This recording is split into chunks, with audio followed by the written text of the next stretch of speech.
आप सभी को आशीर्वाद। तत्वा सूत्र का चौथा अध्याय, जिसमें हम देवों की चर्चा कर रहे थे।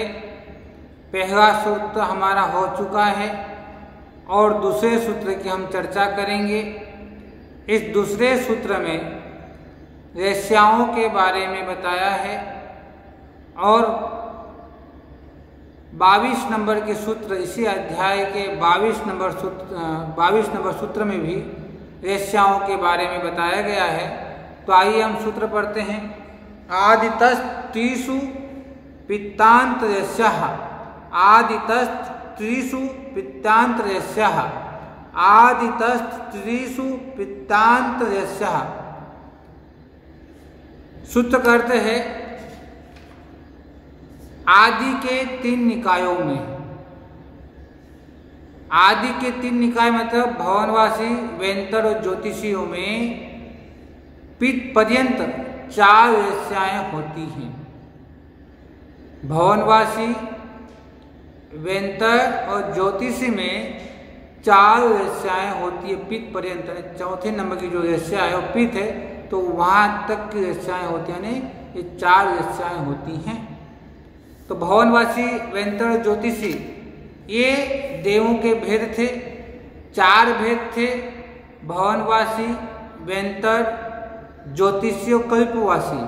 तो यहाँ पर 3 भेदों की बात की गई है। भवनवासी, वेंतर और ज्योतिषी, इनकी पित्त पर्यंत 4 वेश्याएं होती हैं। अब आपका प्रश्न हो भी सकता है कि वेश्याएं कितनी हैं और उनका क्रम क्या है। तो वेश्याएं 6 हैं। कृष्ण, नील, कापोत, पीत, पद्म और शुक्ल, इनमें से शुरू की 3 वेश्याएं, कृष्ण, नील और कापोत, ये अशुभ वेश्याएं हैं। पीत, पद्म और शुक्ल ये शुभ वेश्याएं हैं। अब आपका प्रश्न ये भी हो सकता है कि वेश्या किसे कहते हैं। तो कषायों के उदय से अनुरंजित योग की प्रवृत्ति को भाव वेश्या कहते हैं। एक बार फिर से सुन लीजिएगा। कषायों के उदय से अनुरंजित योग की प्रवृत्ति को भाव वेश्या कहते हैं। योग की प्रवृत्ति यानी मन, वचन, काय की प्रवृत्ति को भाव वेश्या कहते हैं। किससे? कषायों के उदय से अनुरंजित योग की प्रवृत्ति को भाव वेश्या कहते हैं।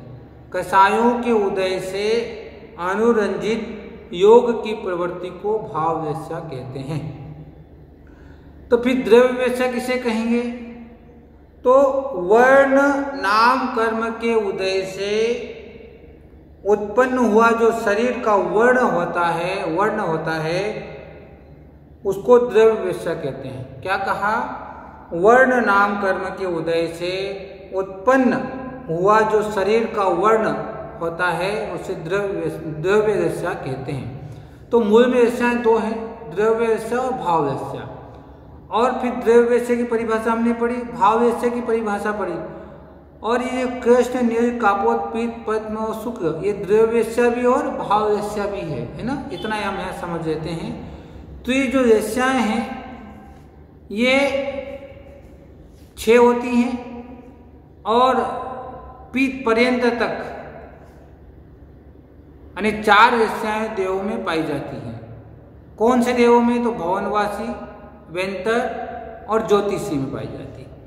अब एक प्रश्न यहाँ भी है कि देवों में तो शुभ वेश्याएं होती है, पीत, पद्म और शुक्ल, फिर ये कृष्ण, नील, कापोत कैसे यहाँ पर कह दी?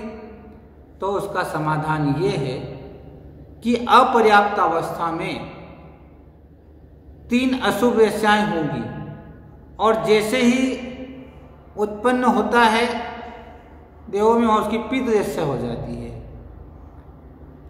क्योंकि जब जीव एक गति छोड़ करके दूसरी गति में जाता है, उस गति को विग्रह गति कहते हैं। और विग्रह गति में अपर्याप्त अवस्था होती है।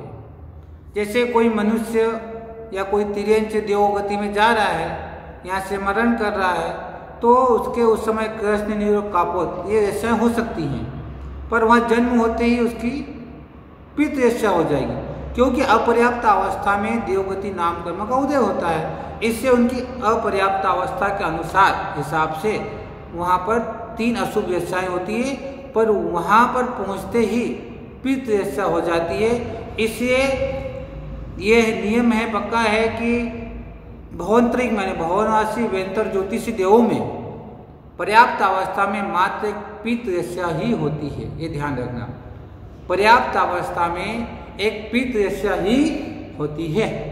ठीक है ना। तो ये हमारी यहाँ पर चर्चा हो रही थी कि पितृ दशा वहाँ पर होती है। कहाँ पर? भवंतरिक में। कौन सी अवस्था में? पर्याप्त अवस्था में। अपर्याप्त अवस्था में तो कौन सी दशा है? कृष्ण निरोग कापोत और पितृ दशा हो सकती है, पर वहाँ पर तो पीति होगी पर्याप्त अवस्था। अपर्याप्त अवस्था में चारों हो सकती है, कोई बात नहीं है, पर पर्याप्त अवस्था में एक पितृ दशा ही होगी। ये यहाँ पर चर्चा हुई। इसका मतलब इस सूत्र में अशुभ दशाओं की बात की गई है, शुभ दशाओं की बात और चौथे निकाय के देवों की बात, वैमानिक देवों की बात सूत्र नंबर आचार्य स्वयं 22 में करेंगे। हम वहाँ पर उसका वर्णन देखेंगे। इस प्रकार से यह दूसरे सूत्र का हमने अर्थ किया। इस अर्थ को कोई आपको समझ नहीं आया हो तो आप व्हाट्सएप के माध्यम से अपना प्रश्न पूछ सकते हैं, जिसका समाधान हम आपको जिस साधन के माध्यम से आप प्रश्न भेजेंगे उसी साधन के माध्यम से आपको उत्तर वहाँ तक पहुँचा देंगे। और ये हमारा पूरा हुआ इन्हीं भावनाओं के साथ। दूसरा सूत्र पूरा है इन्हीं भावनाओं के साथ। वो महावीर भगवान की जय। आप सबको बहुत बहुत आशीर्वाद। आप स्वाध्याय निरंतर करते रहें। स्वाध्याय ही जीवन की उन्नति और विकास का सबसे बड़ा कारण है।